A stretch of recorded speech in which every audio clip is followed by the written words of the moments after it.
jig. Or a polka, whatever it is.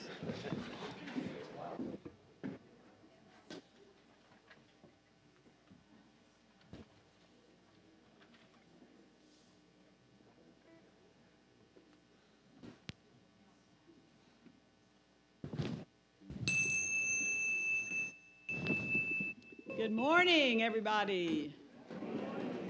Let's start with a favorite song that we haven't done for a while. You're probably going to want to stand up to sing this. 1, 2, 3, 4.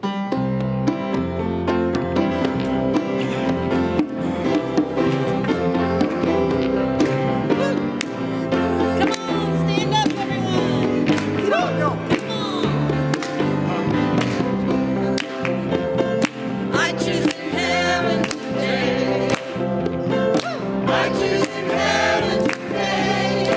I am walking the road of heaven right now. Singing, I choose in heaven today. I'm choosing heaven today. I'm choosing heaven today.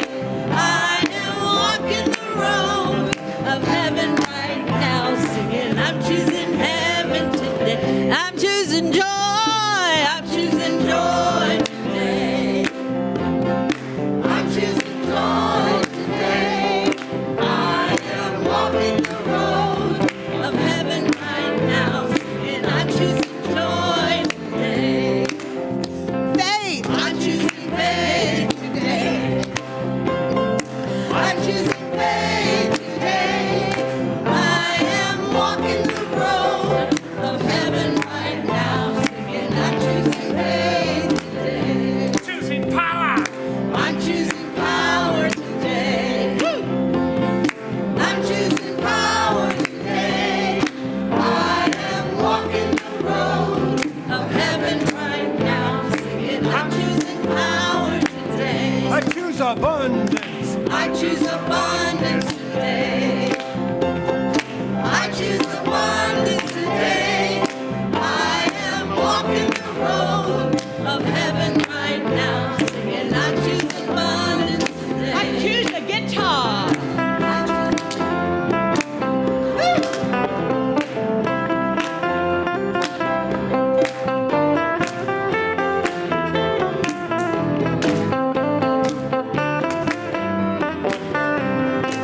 What are you I choose choosing? love. Today. I'm choosing love today. I am walking the road of heaven right now. Singing, I'm choosing love today. What are you choosing? I'm choosing heaven today. Let's sing it louder now. I'm choosing heaven today. I am walking the road of heaven right now. Singing, I'm choosing heaven today. I am walking the road of heaven right now. Singing, I'm choosing heaven today.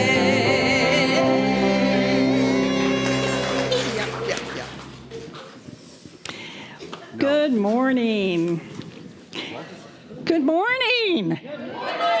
Okay. You certainly sang out on that opening song, so thank you for that beautiful welcome.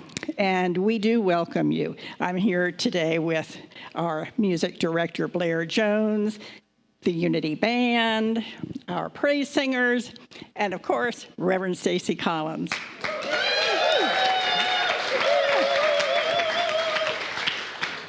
My name is Peggy Ruth. I have the honor of serving as your celebration assistant this morning. And here at Unity of Charlottesville, we welcome everyone, regardless of your religion, your country of national origin, political party, sexual identity, gender identity, all of that. Everyone is welcome at Unity.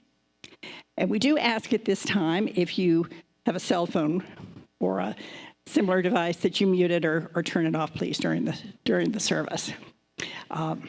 We like to open our service every Sunday with prayer. Unity was founded on prayer. So, Reverend Stacy. Thank you so much, Peggy. So I invite all of us to take just a moment to turn within. That beautiful song that we were singing together, this idea, this foundational unity idea that we can indeed choose heaven right here, right now. In and among all the circumstances in our lives, all the places of constriction, tension, challenge, worry, concern, and also of joy, of levity, of light. And no matter what the circumstances that we are experiencing in this moment, we can make a choice right here, right now, to know that heaven is indeed unfolding within each and every one of us, that there is a possibility to turn our consciousness to align with the awareness that we are one with the one with the one life, one power, one presence that gives itself fully, completely, overflowingly into our lives. And we call it good, and so it is. Amen. Amen.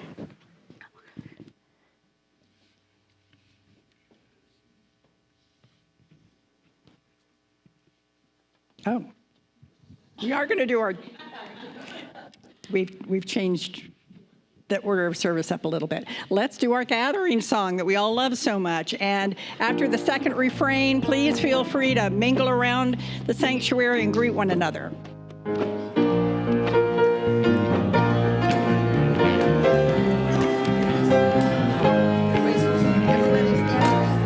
I'm in the right place at the right time.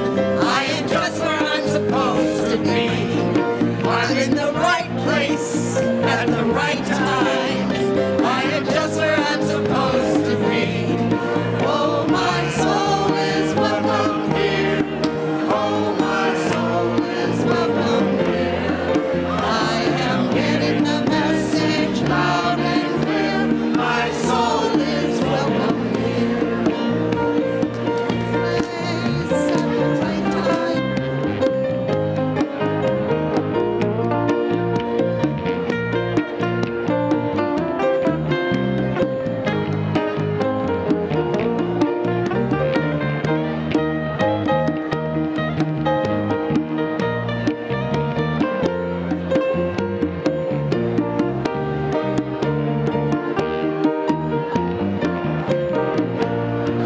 I'm in the right place at the right time. I am just where I'm supposed to be. I'm in the right place at the right time. I am just where I'm supposed to be. Oh, my soul is welcome here. Oh, my soul is welcome here. I am getting the message loud and clear. My soul is welcome here. I am getting the message loud and clear. My soul is welcome here. Woo! All right, we can go down.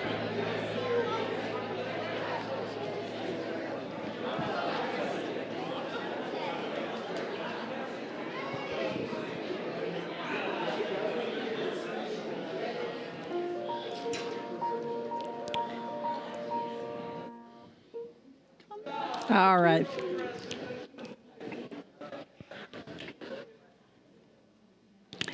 And now I'd like to invite you to join me in affirming our mission statement. Together, please. Unity of Charlottesville empowers everyone to express their unique divinity, making a positive difference in the world. And our statement of faith. There is only one presence and one power in the universe and in my life, God the good, omnipotent. And Blair?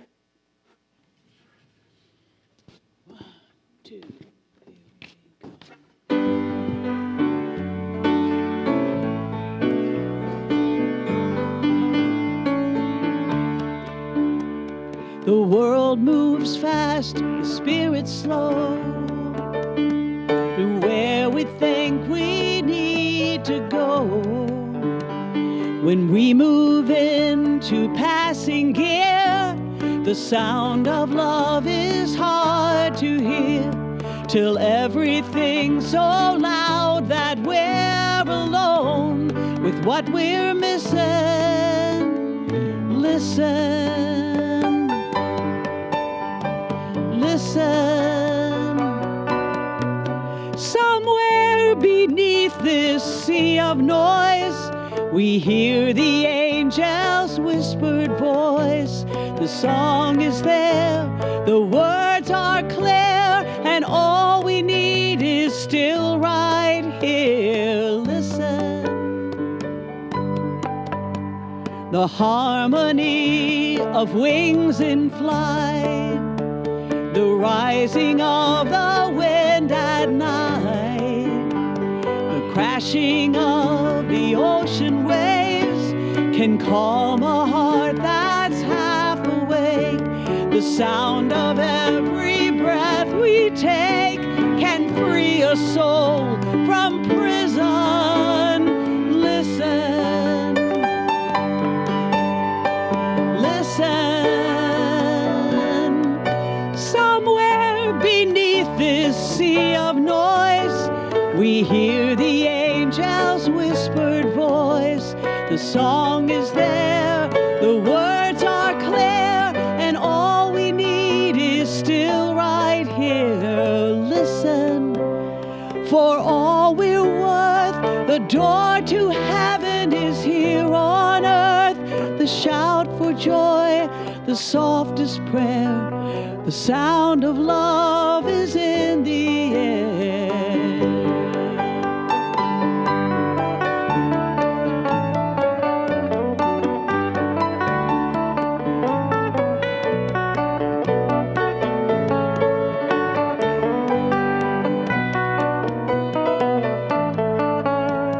Listen,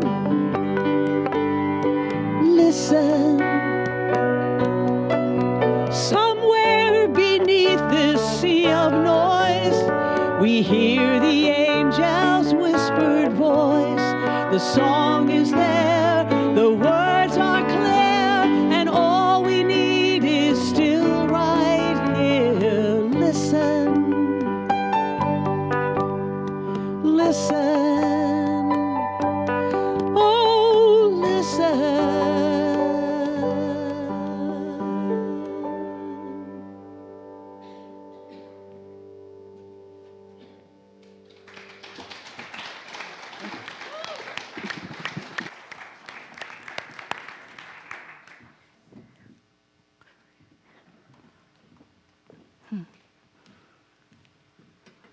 It's always a beautiful selection. It's so relevant. Thank you, Blair and band. There's Dr. Howard Thurman said something like this, that there's something within each and every one that waits for and listens for the sound of the genuine. And that's what we're here to do today, is to listen to the sound of the genuine, of the authentic in each and every one of us. So today, I just thought I'd maybe get this out there for anybody that's curious. Living Unity of Spirituality for Our Times, Part 3. Some of you may be wondering, how many parts is she going to do? Is this just a lazy way of naming talks? Because it's pretty general, isn't it? So I could just tell you, next week will be our fourth and final for Spirituality for Our Times, talking about the relevancy of unity teachings. After that, I'll move into the irrelevancy of them. No. I won't. I'll try not to. In September, we are going to speak to, I'm so glad Peggy mentioned that at the top of the service, of prayer. Unity has a deep and rich history and a maybe perhaps different understanding of prayer than many of us grew up with. So if prayer is a word that maybe makes you itchy a little bit, this is going to be a great series for you. And if prayer is a word that maybe does kind of borderline on irrelevance for you, that will be a great series for you. And if prayer is something that is active and alive in your life and you find great joy and deep fulfillment in, then this is a wonderful series for you, because what we're going to do is to appreciate the activity of it in our lives. We're going to be with it in a new way as a community and collectively engage in prayer consciousness. Doesn't that sound fun? But yes, it sure does. That's not till September though. But today, part 3, the first 2 parts of our Living Unity series have been really exploring our first 2 unity principles: the nature of reality, the nature of God, the nature of the divine. Call it by any name that you wish, and hopefully you change that name often Hopefully you encounter that name and hold it and say, well, what do I mean when I say God? What do I mean when I say spirit, life? What is my relationship with this thing that undergirds all reality? Okay, so that's principle one. God, the good, there's one presence, one power in our lives in the universe. We say that every Sunday. Principle two is that if God is all there is, if good is all there is, then we cannot not be included in that. That we as humans, and yes, all of us, all of the parts we love and all of the parts we're not so proud of from moment to moment are all included and held in this larger reality.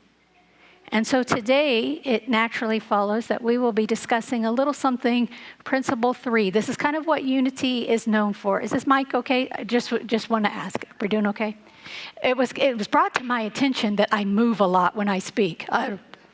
And that I turn my head a lot. So this microphone is attempting to follow me, and we shall see if it does. I'm not going to try to challenge it, but I might. And so principle 3. The principle 3 can be a sticky wicket, if you will, because it says that our thoughts create our reality, and we're going to go into that and what that means and how it's been used for good and how we can maybe use that to judge ourselves and see if we can release ourselves from any judgment around that. So when we talk about the fundamental nature of reality, and this is what unity seeks to address in its first 2 principles, this is where we start to be able to live our lives from. As I said last week, Richard Rohr talks about in order for a message to be healing, to be uplifting, to create unity and oneness, we have to start with the cosmological aspect of it. We have to start with it in the abstract before we get around to making rules or telling people how they should live their lives. Because have you ever noticed rules or laws or even institutions created if you're not connected to this idea of universal oneness, they become at best dead, have no meaning, have no underlying purpose, and then at worst they become corrupt and destructive and oppressive. So before we seek for rules to follow, we need to know, why would we create rules to follow in our own lives? Why would we give ourselves disciplines and guidelines if they're not all stemming from a particular idea of the nature of reality? And here in Unity, we say that the nature of reality is good. Yes? Everybody with me on that? Yeah. Okay, good. And if not, that's okay. That's the beauty of Unity. You can believe what you want. You can believe what you want, and yet, we are all free to believe exactly what we want. And that's the thing about this principle, is that if we're all God and we're all included in that and we're all innately good, is that not the best gift, the best news you could ever hear? And some of you heard it for the first time when you came to a Unity church. Some of you maybe heard it before that. But many of us, we had never heard something like that before. Maybe we always thought that we were kind of scrapping and trying to earn some goodness or trying to be good. And sometimes we hit the mark and sometimes we did. And sometimes we're included and sometimes we're not. But when we come to Unity, Unity says, no. All of you is included infinitely. You are good. So the beauty of that is priceless.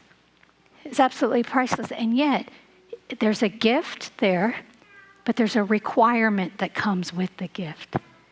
It requires something of us. Not to be different than we are in a sense. Not to be more than we are in a sense, but to be willing to be transformed at depth from who we think we are, who we have thought we are in the past. Because this is the key to revealing more of that love that we are, not by doing more, but by thinking differently, by changing our perspective in who we are. In Romans it says, "Be not conformed to the world, but be transformed by the renewing of your mind."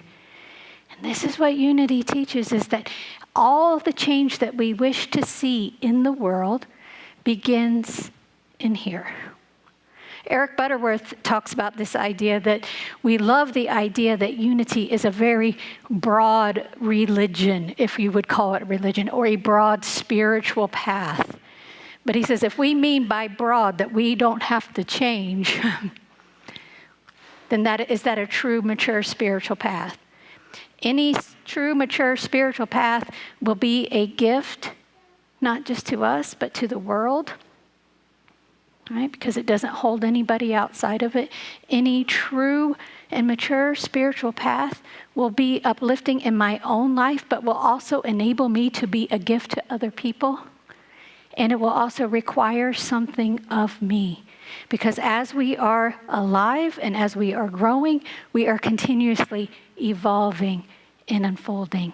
And in order to do so, in unity, we often teach that it's not an addition. We're not trying to add more things onto us, but it's an act of subtraction, releasing all of the things that no longer serve us, releasing all the ways that we have held ourselves outside the circle of oneness without even knowing it. Many times it's unconscious. And so one of the things that I'd like to talk to you about today with this requirement is there's a question that I kind of want to ask this morning, and it's, who do you think you are? Who do you think you are? Imelda Shanklin, she was one of the foundational unity teachers. She wrote a book called What Are You? Because she said she would ask people, who are you? Who do you think you are? They would start to give her answers about all the different roles they play, all the ways, maybe descriptions of their physical body, where they are in the birth order of the family, what stars, you name it, all the things about you. Eckhart Tolle says this, he says, you could go to therapy for 30 years. You could go to all the self-help workshops, all the spiritual retreats, read all the books that you can find and do deep personal work on yourself, and you could have stacks of paper. You could write down all the things you've learned about yourself. And you could write them all down, and the stacks of paper would be so high on this to fill this whole room with things that you have learned about yourself. But there's a truth that's even underneath all of that. Anything that you can know about yourself in terms of how you navigate this world is a relative truth. It's a beautiful relative truth, but it is not the absolute truth of who you are, because all of the things that you can say about yourself are things that come and go, things that are not your true identity at its core. Again, they may be lovely, they may be beautiful. Some you identify with more readily and some you don't. And yet none of them point to the beautiful absolute truth that you are. So, how do we get to that truth? How do we live more fully from that place? This is the requirement. If we are to live this life of freedom that Emily Cady asked us in the beginning of the series, bondage or liberty, which do you want? Are we in bondage to the ideas of limitation or the ideas of what's happening in the world? Our consciousness is yanked around by that. And we find ourselves feeling wonderful about the way life is one minute and wiped sideways the next minute. So in order to have a more lasting sense of peace, it's possible. Sometimes it doesn't feel possible because our consciousness is so engaged with all of the activities out here. But it is possible. And how? Well, I don't know. That's for y'all to think. No, there's many ways. Unity gives us many tools, not just unity. But again, we go back to this idea of a subtractive element. What is there to release? Some of you, who's here familiar with Edwene Gaines? Anybody familiar with Edwene? Edwene was a woman of power. She would always start her talk that she's Edwene Gaines and she is a woman of power. She was a spiritual teacher in the New Thought movement for decades. She taught about abundance and prosperity and how to live from that place. And she was a woman who had very passionate ideas about abundance. She was hilarious, too. I remember the first time I saw her talk at Unity of Houston, she said something about smoking a cigarette in a shower. And I was like, that's part of a sermon? But anyway, She was a funny woman, but she believed, she had strong conviction about the idea of the abundance in the universe, and she had a strong conviction about what was her responsibility to bring that about. And one of the rules that Edwene talked about is we must forgive everyone all the time, especially ourselves. We must forgive everyone all the time, especially ourselves. Oh man, not another talk about forgiveness. This idea of forgiveness, from this idea of the spiritual being that is Edwene Gaines, wasn't about making it right what someone else has done for you, making excuses or justifications or anything like that. It was releasing the need for anyone to receive punishment for anything they have done. Releasing the need for anyone else to be punished for anything they've done. Releasing the need for the world to be punished for not behaving in the way it would like you to. And Emily Cady talks about this idea when we hold someone else or something else in condemnation, it's almost like we can feel it like we're getting punched in the gut. You ever felt that? When you're thinking thoughts about how somebody should act better, do right, why aren't they doing this? I can't believe they said that. I can't believe they looked at me like that. They did this. The feeling inside you is one of constriction, one of tension, one of smallness. It doesn't expand our consciousness. Instead, it makes us feel small and limited. What happens to the other person when you're thinking those thoughts about them? Has anyone ever been changed, do you think, by the thoughts that you're holding and they don't know about? When you're driving down the street and commenting on other people's driving in your head, you think any of them are going to become better drivers later that day because of the thoughts you had about it? And Edwene would always, she did her version of the same teaching because she was so committed to this particular teaching. And when I was studying her back in ministerial school, I watched several of her talks, and she always did this one joke where she would come in and say, you know, the thing about forgiveness, I find that I only have to forgive people who don't think like me. And then she would say, and there's a lot of them out in the Charlottesville area. Wherever she was at, she would say that. And there's something profoundly true in this because wherever you are at, wherever you're driving or living or being, there are going to be opportunities for forgiveness. There's always going to be something to surrender to. And what I mean by that is there is always going to be the things of the world doing what the things of the world do. So when we decide to change our mind about who we think we are, because often we think we're at the whims of the world. Sometimes we even get stuck in a victim consciousness of thinking that the world is doing something to me. I don't know how everyone knows exactly what I didn't want to happen today, but they're all doing it.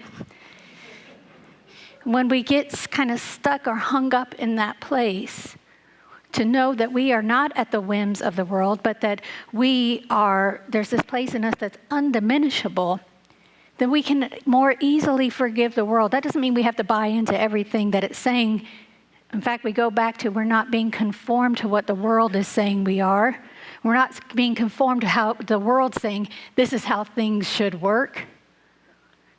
We get to come back to our inner selves and say, you know what? No, I'm not going to buy into that. I'm not going to hold a grudge about that. I'm not going to hold on to resentment about that because I know that what it does to me, I know the damage that it does to me inside. So who do you think you are?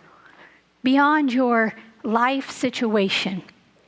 This is what Eckhart Tolle talks about. There's a difference between life and your life situation.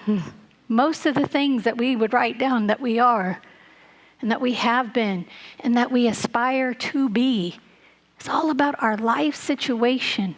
And again, we are here. We're navigating this world of our divinity and our humanity together at once. No wonder we're tired sometimes because it's a lot. It's a lot to do to hold to this spiritual truth that we are never separate from God and that no one else is ever separate from the divine, but sure as heck seems like they act like it sometimes. And sure as heck seems to take a lot of our attention sometimes. Eckhart Tolle talks about this idea of our false beliefs about who we are. So he says, you go have a conversation with someone. Say my husband Chris and I are in a conversation with each other, and I have my beliefs about who I think I am at the level of personality, and I have beliefs about who I think he is, especially after 30 years of marriage. But anyway, he has ideas about who he thinks he is, and he has ideas about who he thinks I am. So now all of a sudden you got two people, but there are four people in the conversation. When we meet each other at the level of personality. So Emily Cady talks about this idea of personality versus individuality. Now, we're not going to get too hung up on these terms because the average person out there, you're not going to go and say, you're acting from your personality, not your individuality.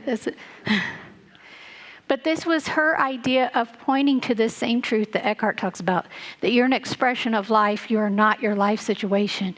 You are not your personality, but you are in your individuality. And what that means is that your personality, stemming from the root word in Latin persona or mask, are all things that have been added onto you or that you have taken on to express. Again, not inherently wrong, but they are just not the completeness of who you are.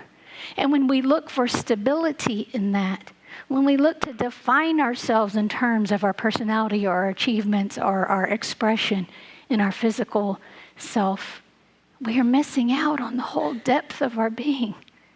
We're missing out on the potential to be grounded in something that is unchanging, eternal, deathless, infinitely radiant. So that's why we started with the first principle, that God is all there is, and that if that's true, then what are we? What are we? We are nothing but that. And so insofar as your personality is good, or as your personality is important, only as much as it is in service to your divinity. When your divinity or your spirituality feels contingent upon your personality, we've only got it backwards. Byron Katie says, when I argue with reality, I lose, but only 100% of the time. When we try to force ourselves to feel whole or to find our wholeness in the world of conditions where forms are always rising and disappearing, we will be frustrated, but only 100% of the time. When we instead live from this place of wholeness and make our way and move in it, then we will be living from a place of fulfillment. So this is in the Gospel of John that says that unless a grain of wheat falls to the earth and dies, it shall remain a single grain. But if it dies, it will bear much fruit. What this means metaphysically is unless we are willing to allow some things to be released, allow the lesser things that have control over us in any way, shape, or form, in any way that's causing you a sense of tension or constriction, unless and until we are able to release that, we cannot bear the fruit that we are here to bear. Eckhart Tolle says this, he says, we're not good because we do something to become good, but we are good and express our goodness by realizing the goodness that's already within us and allowing it to emerge.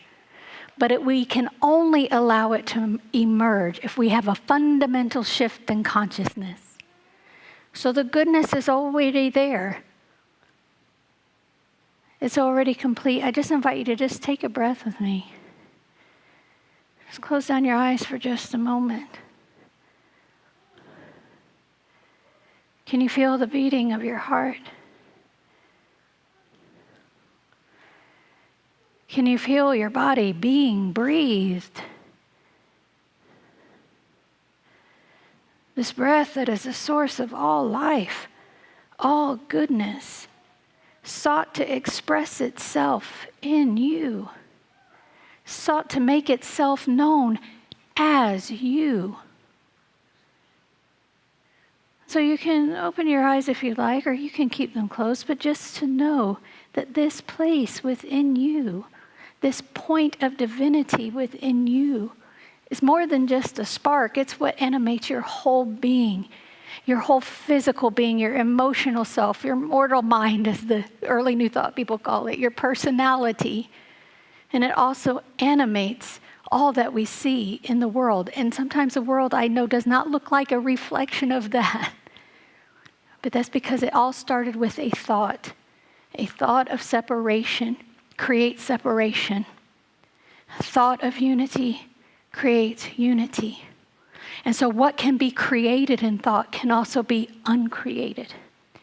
The way that we have maybe built things up in a way that we don't like or appreciate, or we know no longer serves us individually and collectively, can also be dismantled and dissolved. And it becomes dissolved by allowing the goodness that was already within us to emerge, by the shift in consciousness that every single being, every single creature is endowed with this goodness and is an expression of it. So then we get to, in unity, we talk about love a lot. What does love have to do with the renewal of our mind, changing our thoughts? Because it's easy just to say you should love everyone. I think somebody in the Bible said that somewhere. I think we've all heard that before, that we should love everyone, right? And how? There's no instructions for this. Love your neighbor as yourself, but I'm not going to tell you how to do it. How do we find that love? Well, Charles Fillmore in the Revealing Word, this is his definitions of different words that we use a lot in unity. I remember when I first heard that there was a book called The Revealing Word. I was a really big Harry Potter fan. I thought, oh, that sounds like something that would be at Hogwarts. I'm going to read that. But it is a term, metaphysical terms, or the metaphysical definitions of different terms that you might find throughout the Bible, and scriptures, or just the ways that the New Thought teachers use different terms. And one of the things that's in there, one of the more lengthy definitions, I should say, is the word love. He talks about divine love, which we say every Sunday at the end of the service. We'll say it in just a little bit when we bless our offering. But what is divine love? And he talks about it as this power. It is a power that binds together the entire universe. It's a harmonizing power that gives for the sake of giving. He says this about divine love, that it loves for the sake of loving. It's impersonal. It doesn't care about the return that it's on its investment. It doesn't care who or what it loves. It simply gives of itself, just as the sun gives of its light. It knows no other way. And so for us to bring this beautiful truth into reality, into demonstration, into manifestation, is to know ourselves as an expression of that. There was a teacher at Unity Houston a few years ago, Mark Anthony Lord. He was great. He talked about this idea of trying to love people. And in his human understanding, there were some people that were difficult to love. I know that doesn't happen for you all. I don't know what was wrong with him. He just found it hard, but And so he took this into a time of meditation, and he said that he shared that for him, his spiritual teacher, he had a strong connection with Jesus. And he had a strong connection with Jesus as a human, but also this idea of Jesus inhabiting the Christ consciousness, which, as we said last week, Christ consciousness is simply anywhere where materiality and spirituality are one. Where a human form, Christ consciousness is in a lot of things, but let's think about us, because we're humans right now. Most of us, yeah. So, as humans, we have that Christ potentiality within us, this place that we know that we are one with the divine, and we can live from that place. And that's what this teacher, Jesus of Nazareth, knew of himself and was inviting us to follow into. And so in this time of meditation, Mark Anthony Lord said that he was just really grappling with this idea. I want to love everyone, but I'm having a hard time doing it. And he said he got this message that said, let me replace your human heart with the Christ heart. What does that mean to you? Maybe nothing. What it means to me is this idea that I know by my own personality, this own place where I hold myself as this thing called Stacy Collins that's going to be gone just like that. That comes into existence and then going to be gone. That through that lens, yes, it is difficult to love everyone. Yes, it can be difficult to love all circumstances or to see the divine in all things. But that's not the sum total of who I am. I'm not being asked to do that. I'm being asked to submit that layer of preferences and opinions and all that to the reality that I am divine love and expression. You are divine love and expression. When you know yourself as that, the only response possible to life is love. The only response possible to yourself, to your own heart, no matter if you've measured up to some kind of standard that you set for yourself today or not, the only response is love, because it's impersonal.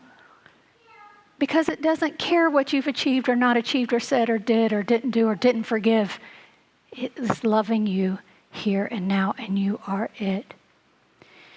And so as we continue on with a very relevant spirituality, because the terms individual, personality, we didn't even get into chemicalization, but maybe I will another time. Maybe next week I'll save that one. As we get into all the ways that have been pointed to, not just by unity teachers, but by teachers from very many different faith traditions, some not aligned with any particular tradition, but have spoken this truth of the oneness that we are, of the interconnectedness of all life. As we come back to that again and again and live our lives from that place, is that not what the world is asking for in this moment? Is that not what the world here now in 2026 is asking for more of?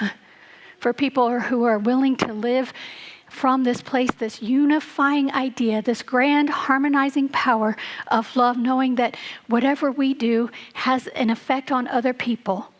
Yes? Whatever we do, no matter how small the act is of kindness, of love, of forgiveness, of compassion, that's how we light up the whole world, one act like that at a time. So I thank you all for being here today, for taking up this challenge of coming into a space, a spiritual community, to hold to this truth in the midst of all kinds of ways the world looks. We come back to this and we do it together, and I'm grateful. Thank you.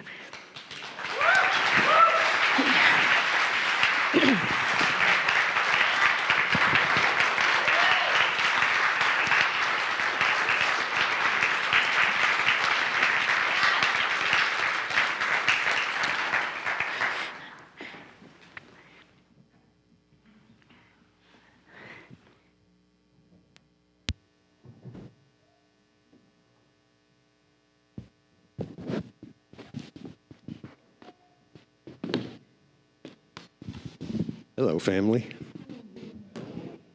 It's one of my favorite J.D. and Jan songs.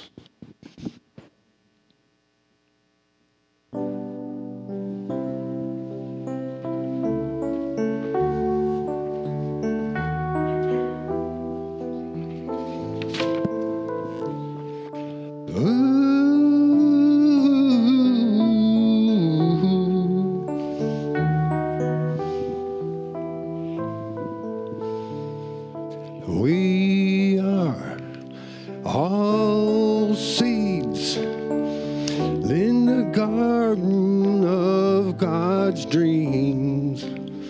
Red and yellow, black and white, shining like the rainbow in God's light. Light that knows no borderlines. There's beauty everywhere it shines. God bless us all. Oh, I believe we are all one spirit on this spinning ball. God God bless us all.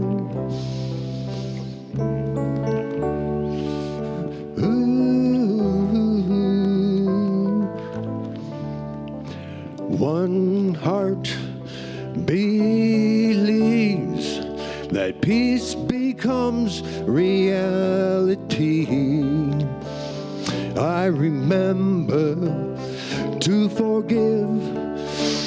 That's when I remember how to live.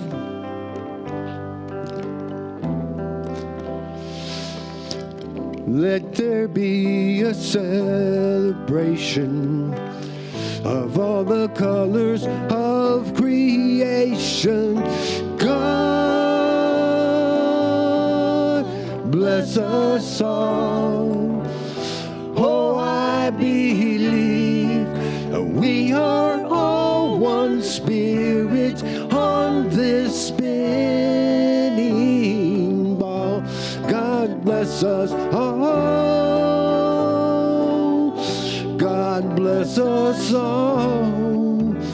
Oh, I believe we are all one spirit on this spinning ball. God bless us all.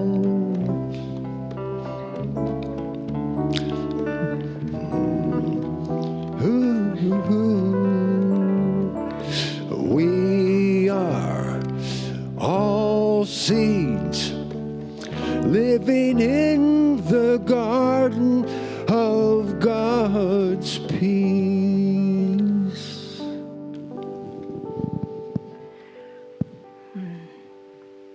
Thank you, John and Blair. So now is the time in our gathering today that we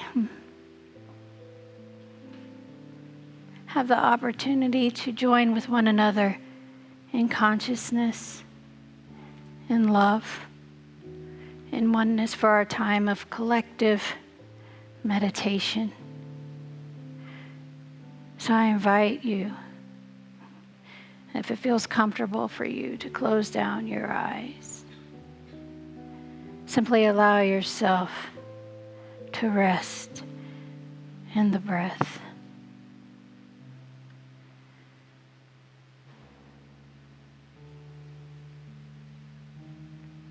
And in this place of rest, in this place of resting in your own beingness, we can open up a space in the center of our being, the space that is receptive to and allows the goodness that you already are to infill every cell of your body. Every sensation in your physical being, your emotional state, every thought that passes, to know that there is nothing that is happening within or without you that is outside of the goodness of the one life.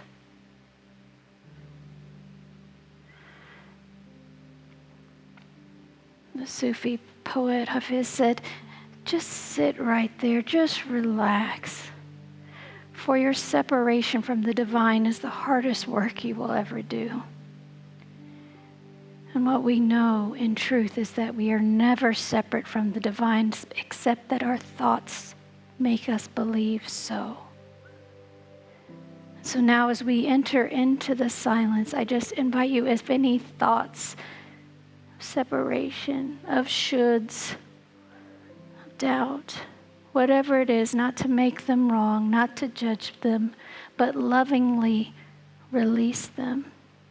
Lovingly bring your awareness back to the reality that is at the core of your being, that you are always and infinitely eternal, one with the one.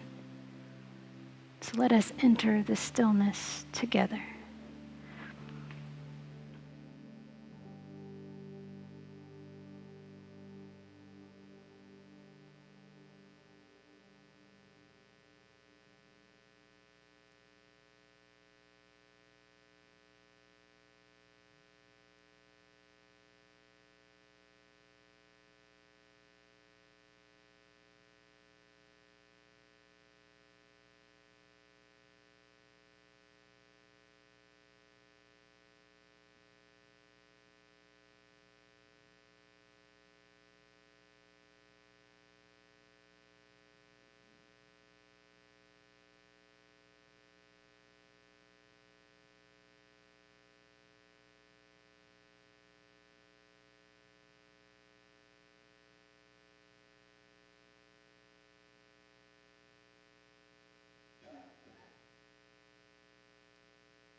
And so as we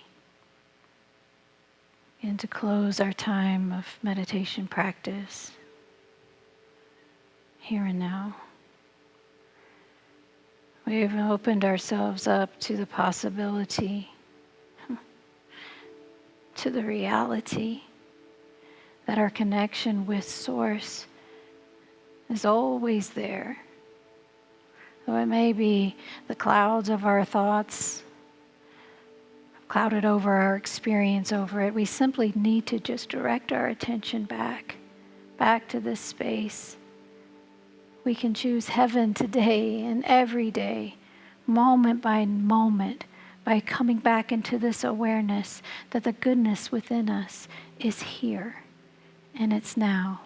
And that we can allow it to emerge and to make itself known both in, through, and as us in the world by simply allowing it to be so, by recognizing the good that we already are, ourselves and in our human family. We say thank you, God, and so it is. Amen.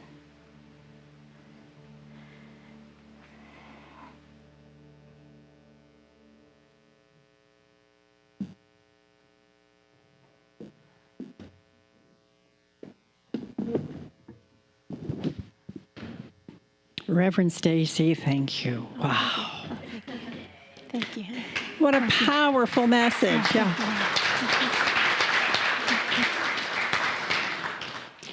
Thank you for reminding us that we are spiritual beings having a human experience. Yeah, honey. So profound.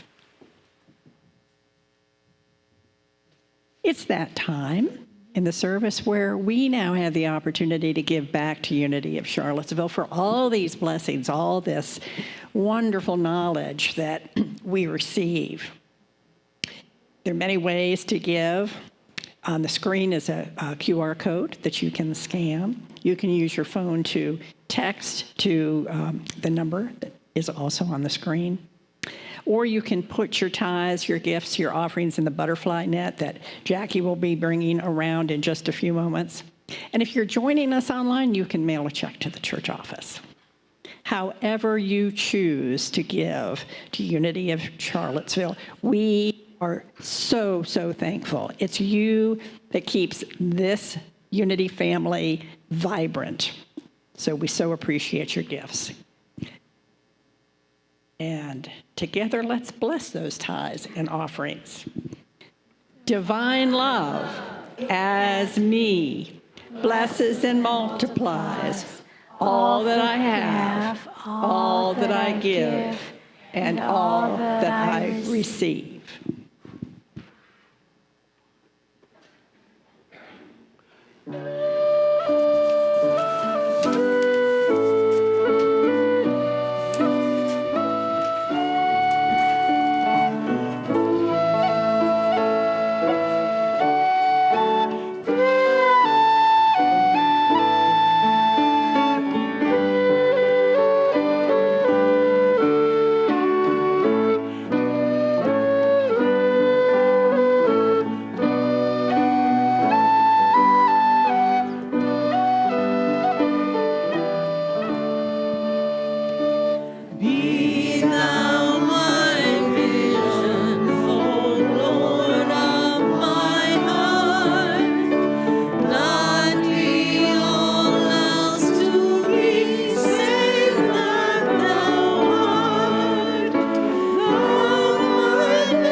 I'd like to invite Jackie from our blessing team forward.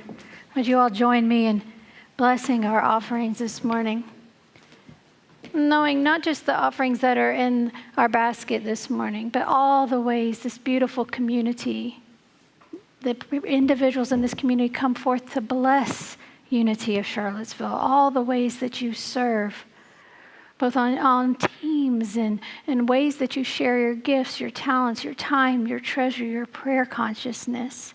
So we see all of the gifts that everyone shares with Unity of Charlottesville, going out into the world, being a light, being a beacon of oneness in the world. And we say, thank you, God, and so it is. Amen. Amen. Thank you, Jackie.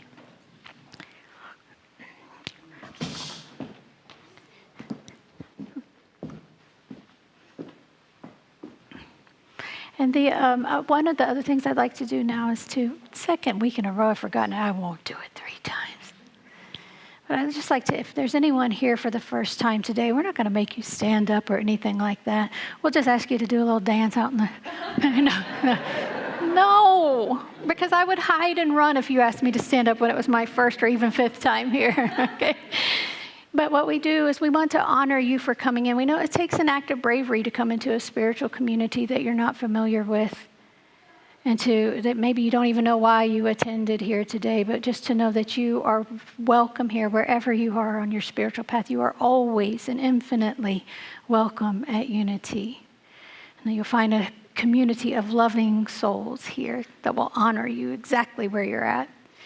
And speaking of a community of loving souls, and this community, one of the things I'm so inspired by and continue to realize more and more is the importance of all the various teams in this church, all of the ways that you have not only managed to support this ministry, both when you had minister and then a time of transition, but you actually caused it to thrive and to grow and to attract. And so next Sunday after service, we're going to meet down in the terrace level for a gathering. Everyone's invited, but particularly I'd love for you team leaders and anyone on any team that's been on any team in the past year, which I have a feeling is like 99.9% of you, to come and to see how I can support you. I want to know more about what you do. We'll vision together a bit about what we want next for Unity Charlottesville, explore some ideas for some new teams, and we get to do it together in community. So I really appreciate you all being there. Thank you. And now we have more opportunities for transformation, Peggy. Oh my goodness, let's see. We do. Men's group is meeting today. I believe you all meet in the meditation room. That'll be directly after the service. 12:30. Might have time for a cup of coffee. The Earth Care Work Day, the next one is the 26th. They fall on the 2nd and 4th Wednesday mornings, 8 to 10, while it's still cool enough to be outside, beautifying the grounds. Everyone is welcome. You don't have to have a whole lot of talent, just a little muscle, and there'll be people to let you know what is needed. Last Sunday, Susan Beachy told us about the plant swap. That will be on September 13th. So think about what you have in your garden in abundance that you would like to share, and also be ready to receive, because the whole idea of a swap is to give what you have and take something home maybe that you'd like to include in your garden. So I'm excited to tell you about Unity Basics happening on September 17th and 24th. And if you are not currently a voting member of Unity of Charlottesville, this will fulfill your membership requirement. But more than that, it will give you an opportunity to connect with some fellow community members, some of which are familiar names who are already voting members, just so we can get together and explore these Unity teachings some more, how they're meeting us in our own lives, and to be inspired by one another. So everyone's invited. This is on Zoom, the 17th and the 24th. I look forward to seeing you all there. Thank you. Very worthwhile class. And is Don going to come up and talk about? Here he comes. Caring for creatures, one of our community engagement opportunities. Hi, everyone. How many of you have heard of caring for creatures? That's a good many, but this is a no-kill place where cats and dogs are cared for throughout their life if necessary, but hopefully adopted. We're going to be doing a workday out there. Now, I've been told that they can keep 20 of us busy from this time. So we're going to be there 5 hours, 10 to 3. Now, you might wonder about the time. I've been told it's going to be 73 degrees. and on this sweet wind coming from the northwest. But of course, if need be, we may adjust that. Those who do sign up, and I hope that's a lot of you, will get a chance to do various projects at their facility. This might include working with the pets even, but not too many of you can do that. There's a lot of work to do, but there are some opportunities to also do that. Now, Vicki and I, who is helping sponsor this with me, will be going out there probably 10 days before to get a better idea exactly which projects we will be working on. That will help us to communicate with all those who will be going out there with us to prepare for that, maybe bring some supplies if necessary. So I'm hoping that many of you will sign up with us out there out front at the sign-up sheets. So, is there anything I've forgotten? I'm looking to my helper here. All right, well, I think that's it. We'll see you out there. Thank you, Don. Thank you, Don. We do like to give back to our community. And Megan, come on up. You're going to share some more information about CPR and AED training. So we have a newly formed safety team here at Unity. We've actually never met yet. This will be our first opportunity to meet. I want to thank Shirley for doing a lot of the legwork here. She worked with the Virginia Department of Health to organize this training for us. It is going to be the day after the workday at Caring for Creatures. It's going to be on Sunday, September 20th, here at Unity after service. We're going to start at 1 o'clock. It's about a 90-minute training, and what the Department of Health has agreed to do is come. However many of us want to participate can participate. They will train us, do a refresher of CPR, and also show us how to use an automatic defibrillator, an AED. We are in the process of procuring one for Unity, so we'll have one there. And so anybody who would like to be trained is welcome to be trained that day.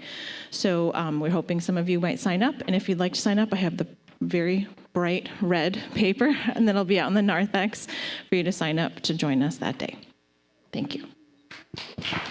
Thank you, Megan.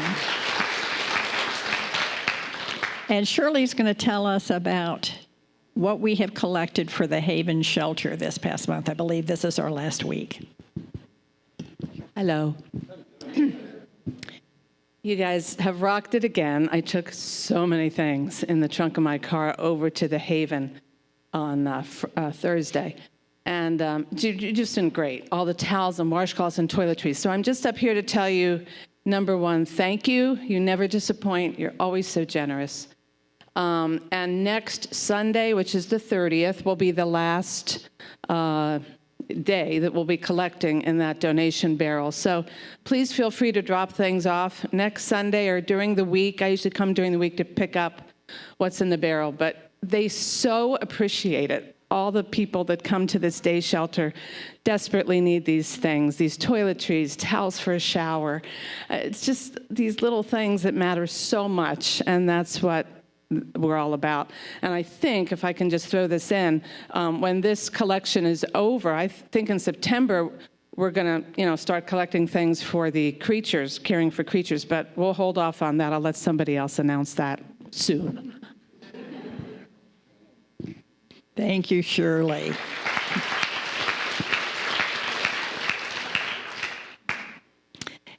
After service, the Healing Helpers will be back in this corner with Coven.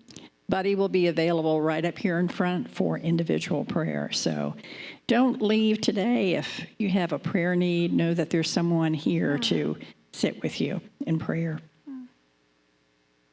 We have a lot of people to thank that made this service possible.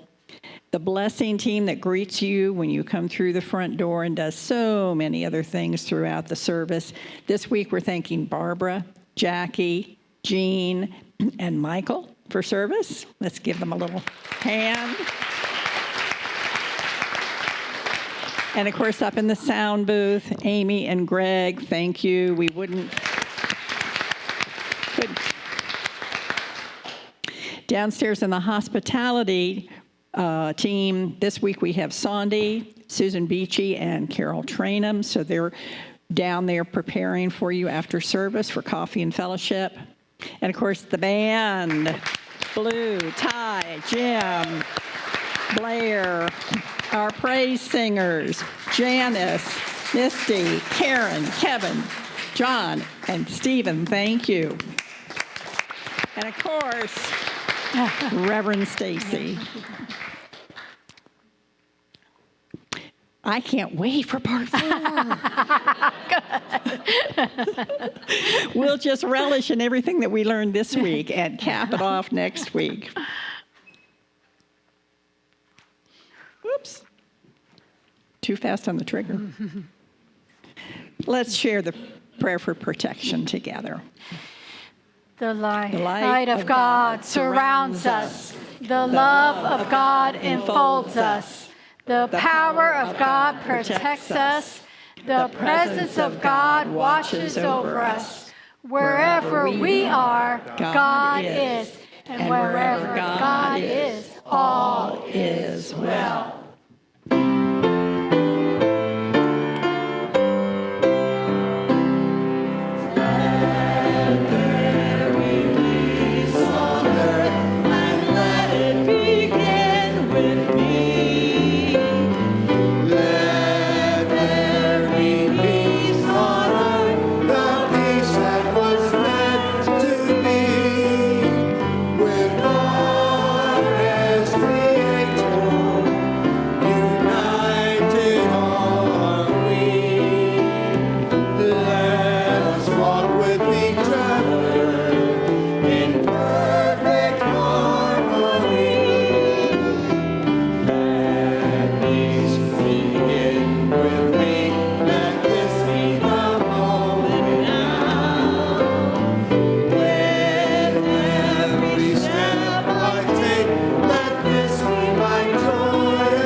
Charlottesville, you are the light of the world. Go out and shine it.